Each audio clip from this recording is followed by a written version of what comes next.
E aí, pessoal? Tudo pronto para a gente começar mais um mergulho profundo aqui no The Deep Dive. Preparadíssimo. Hoje a gente vai explorar um tema que eu confesso que me deixou bem curioso quando eu vi, cara, apostasia.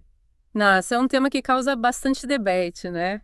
É. E essa série de posts que a gente separou, que é o que now é apostasia, É. já começa com um título que já instiga a gente a pensar, né? O que a gente realmente sabe sobre esse assunto. E eu acho que essa ênfase no o que não é me chamou bastante atenção.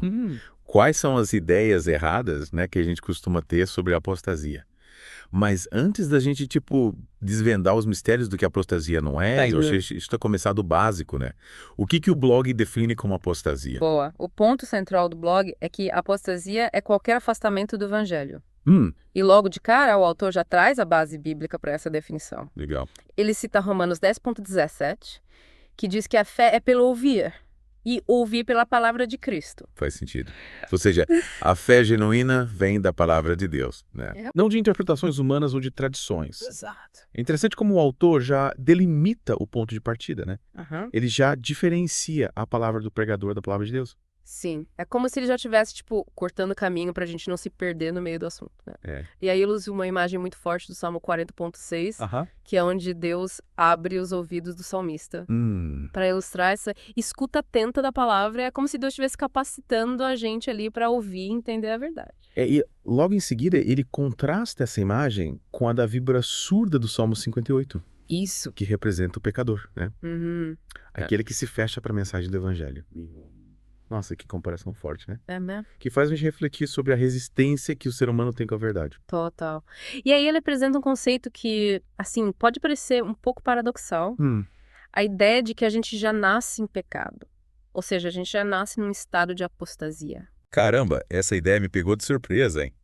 Se a gente começa a vida afastada de Deus, o que significa então a conversão? O que tira a gente desse estado inicial de apostasia? É uma boa pergunta, né? É. E é aí que entra a força do evangelho. O blog destaca que não basta a gente só ficar repetindo versículos ou seguindo rituais religiosos. A conversão de verdade acontece quando a gente se depara com o poder transformador do evangelho, que nem Paulo descreve em Romanos 1,16. O evangelho é o poder de Deus para a salvação de todo aquele que crê. É como se o evangelho fosse uma força que arranca a gente da escuridão da apostasia, né? É. E traz a gente para a luz da salvação. E aí eu te pergunto, o que você que está nos acompanhando entende por evangelho? Boa pergunta. O que é o evangelho para você? Uma coisa que me chamou a atenção é que o autor usa o verbo crer no presente contínuo. Ele fala, aquele que crê e continua crendo. Quer dizer, a fé não é só um evento, tipo, pá, aconteceu e acabou. É um processo, né, constante de confiança em Deus e na sua palavra. Faz todo sentido. E qual que seria então, tipo, o evangelho que realmente salva? Segundo o blog, É de acordo com o blog. ele coloca que o verdadeiro evangelho é a palavra da cruz. Ou seja, entender o que a morte e a ressurreição de Cristo significam pra gente. Mas ele reconhece que, para quem ainda não teve os ouvidos abertos por Deus, essa mensagem pode soar como loucura. Como Paulo afirma em 1 Coríntios 1,18. A mensagem da cruz me parece um paradoxo, né? Total. Para ganhar a vida eterna, a gente precisa morrer para o nosso eu pecaminoso. Como Jesus ensina em Lucas 9,24, é como se a gente tivesse que abrir mão da nossa vontade para abraçar a vontade de Deus. Tipo, desapegar daquilo que a gente acha que é o certo e se entregar ao que Deus tem pra nós. É bem isso. E é justamente esse o ponto central da apostasia. O afastamento da mensagem libertadora da cruz. A pessoa que se torna apóstata, nesse sentido, ela rejeita a lógica da cruz, se recusa a morrer para o pecado e, consequentemente, ela se afasta da verdadeira vida em Cristo. Então quer dizer que sem essa morte e ressurreição com Cristo, que acontece pela fé, não tem salvação. Isso. O autor usa Colossenses 3,3 para ilustrar esse conceito, né? Sim. Dizendo que nossa vida está escondida com Cristo em Deus. É como se a verdadeira vida estivesse em união com Cristo, renunciando à nossa velha natureza e abraçando essa nova vida que Ele oferece. Exatamente. E essa nova vida, como o autor destaca em João 3,3 e 5, não é algo que a gente conquista por mérito próprio, mas um renascimento que Deus opera na gente. Nascer de novo é um ato da graça divina, algo que está além do nosso controle. E essa ênfase na graça de Deus nos leva a um ponto crucial. A salvação vem pela graça mediante a fé, né? Sim. Como está escrito em Efésios 2,8-9. Não é fruto do nosso esforço, mas um presente de Deus. Exato. E o blog usa essa passagem para reforçar o argumento de que, na verdade, buscar a salvação através de regras, normas ou preceitos religiosos é uma forma de apostasia. Nossa, é forte isso. É como se a pessoa estivesse tentando alcançar Deus pelos próprios méritos, ignorando a obra completa de Cristo na cruz. É como se a gente quisesse subir no Everest de chinelo. Não vai dar certo. É. E para a gente fechar essa primeira parte da nossa conversa, o autor apresenta uma definição concisa e poderosa do Evangelho. Qual? Que ele tira de 1 Coríntios 15,3. Cristo morreu por nossos pecados, segundo as Escrituras, e foi sepultado e ressuscitou no terceiro dia, segundo as Escrituras. Que tal a gente parar por aqui para você que está nos ouvindo digerir essa primeira parte? Boa ideia. Respira fundo, toma uma água e pensa um pouquinho sobre o que a gente conversou até aqui. Essa definição do Evangelho te impacta de alguma forma. Como ela se conecta com a ideia de apostasia que a gente está discutindo. Daqui a pouco a gente volta para continuar desvendando esses mistérios da apostasia e aprofundar a nossa análise desse poço que é tão rico, né? Fica ligado. Isso aí. E aí, o que você achou dessa primeira parte? Essa ideia de que a gente já nasce em apostasia te deixou pensando? Confesso que sim. Me fez questionar bastante sobre o que realmente significa se converter, se aproximar de Deus. É como se a conversão fosse um despertar para essa realidade da nossa condição, né? A gente reconhece que precisa da graça de Deus. E essa graça, como a gente viu, se manifesta no Evangelho, que é o poder de Deus para a salvação. Mas, como o autor bem colocou, não basta só a gente conhecer superficialmente a Bíblia ou seguir rituais vazios, né? O poder está na palavra da cruz. Entender o que a morte e a ressurreição de Cristo significam pra gente. A cruz, né? Que é esse símbolo tão central para a fé cristã. Mas muito pode parecer loucura, mas para quem crê é a maior prova do amor e poder de Deus. E o autor nos convida a ir além de uma compreensão superficial da cruz, né? A gente precisa mergulhar no significado profundo dela. A cruz representa a morte do nosso eu egoísta, a gente renuncia aos nossos desejos pecaminosos. Assim, a vida de Cristo pode florescer na gente. E essa morte e ressurreição com Cristo, que acontece pela fé, é o que nos liberta da apostasia. Isso. É o que nos reconcilia com Deus e nos dá vida eterna. É como se a cruz fosse uma ponte que liga a gente de volta ao Pai, tirando a gente do abismo da separação. Exatamente. E o autor deixa bem claro que essa volta para Deus não depende da gente, não depende dos nossos méritos, dos nossos esforços. A salvação é um presente, é uma dádiva, né? Da graça divina. E essa ênfase na graça é fundamental para a gente entender a verdadeira natureza do Evangelho. A salvação não é algo que a gente conquista, mas algo que a gente recebe pela fé.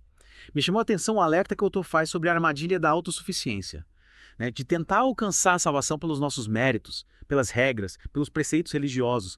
Para ele, essa busca pela salvação pelas obras é uma ilusão, uma tentativa de controlar o incontrolável. É como se a gente tentasse construir um barco com as próprias mãos para navegar num mar super revolto, quando na verdade Deus já oferece para a gente um navio seguro, a arca da sua graça. E para navegar nesse navio, só precisamos da fé. Confiar no capitão que conhece o caminho e que nos conduz em segurança.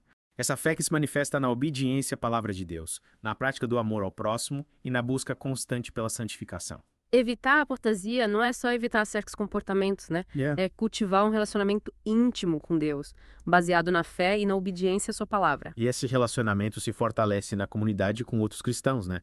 Compartilhando a fé, com apoio mútuo, encorajando uns aos outros a continuar na caminhada. Afinal, a jornada cristã não é uma corrida individual. É uma maratona que a gente corre junto.